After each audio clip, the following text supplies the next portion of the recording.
Plaidoyer pour la promotion et la protection des droits de l'enfant, c'est l'objectif de cette journée qui a réuni les ONG à l'occasion de l'an 33 de la Convention des Nations Unies pour les dits droits. Dans le souci visant à favoriser leur épanouissement harmonieux, les aider, les accompagner à garantir, à grandir chacun dans un milieu familial, empreint d'un climat de bonheur, de compréhension, bénéficiant d'une attention particulière, a amené l'Assemblée générale des Nations Unies à adopter en date du 20 novembre 1989 la Convention relative aux droits de l'enfant. Année après année, cela fait exactement 33 ans, c'est cette date que nous commémorons ce jour.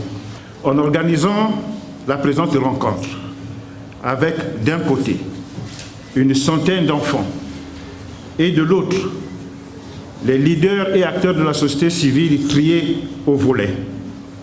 Le but ici n'est pas de faire une certaine forme d'analyse critique quelconque. Ce qui est censé être fait ici, c'est plutôt l'occasion donnée aux uns et aux autres, particulièrement aux leaders et organisations de la société civile, de s'imprégner des différents instruments juridiques et politiques, et ceci à toute fin utile. Nous avons évoqué la loi, mais il y a aussi le plan national de développement 2022-2026, l'agenda 2030 sur les objectifs de développement durable, évoqué dans votre déclaration, Madame le ministre, le 20 novembre dernier, et dont nous voudrions bien attirer l'attention des acteurs de la société civile de bien s'en approprier. La société civile est un acteur majeur pour la réalisation des droits des enfants. Les partenaires sont au cœur de l'agenda des Nations Unies et la collaboration avec des organisations de la société civile sont aussi importantes pour l'UNICEF que pour tous les partenaires au développement afin de mettre en œuvre leurs programmes de manière efficace et efficiente, comme clairement indiqué dans le cadre stratégique de partenariat et des relations de collaboration. Chaque année, dans le monde, l'UNICEF collabore avec plus de 4000 organisations de la société civile pour mettre en œuvre des programmes et obtenir des résultats en faveur des enfants et de leurs familles et de la communauté. Les organisations de la société civile jouent diverses fonctions, allant de la fourniture des services sociaux de base à la mobilisation de la population et l'appui des causes particulières en passant par l'instauration d'un dialogue avec les gouvernements. À cette occasion, les enfants ont rappelé aux parents le respect de leurs droits. Quoi? Tu la boucles depuis quand tu as cette liberté de me parler dans ce ton arrogant? Mais maman, j'ai quand même le droit d'exprimer mon opinion. Tu n'es qu'un enfant, tu n'as aucun droit. C'est quelle maman qui m'oblige à la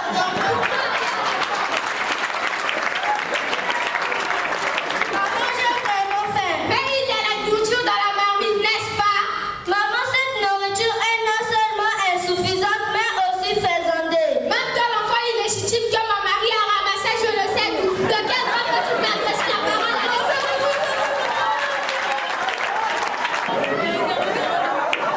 Maman, nous allons droit à une alimentation de qualité. Même toi, l'handicapé, reste de côté. Depuis toujours, tu m'appelles par handicapé. Est-ce que handicapé est mon nom? Quel est le nom commun à tous les handicapés? Handicapé, bien sûr. Tu m'accuses donc à tort. Bonjour les enfants. Bienvenue chez nous, maître. Merci les enfants. Voici maître Maman. Maître karaté ou maître maçon, c'est pas ça. Non, maman, c'est maître avocat. Maître de qui? C'est le nôtre. S'il vous plaît, monsieur, veuillez prendre la porte. S'il te plaît, maman, mais qu'est-ce qui ne va pas chez toi? Si je comprends bien, mes enfants et ce stupide avocat sont en train de conspirer contre moi. Maman,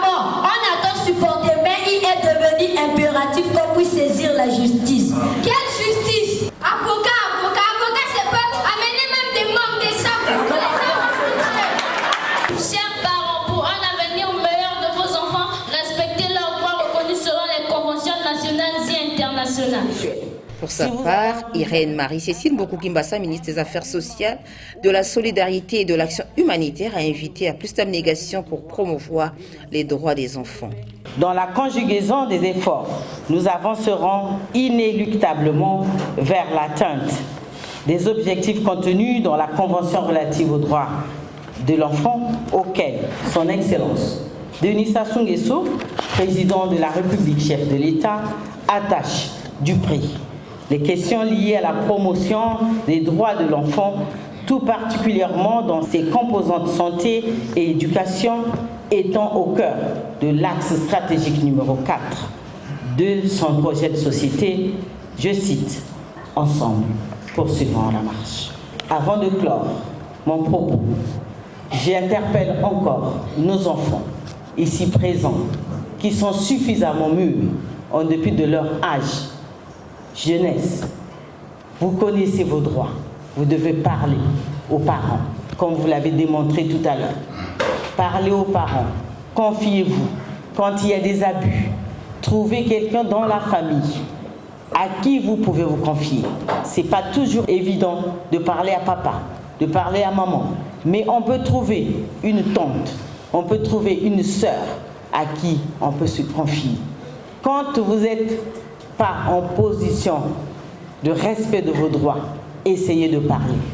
Monsieur le secrétaire permanent, je me tourne vers vous pour vous exhorter à multiplier à toutes les échelles ce type d'action et vous pouvez compter sur l'appui multiforme du gouvernement pour y parvenir. Cette journée intervient à la suite de la 40e session ordinaire du Comité des experts des Nations Unies sur la protection et le bien-être de l'enfant tenue au Lesotho dans le territoire de l'Afrique du Sud.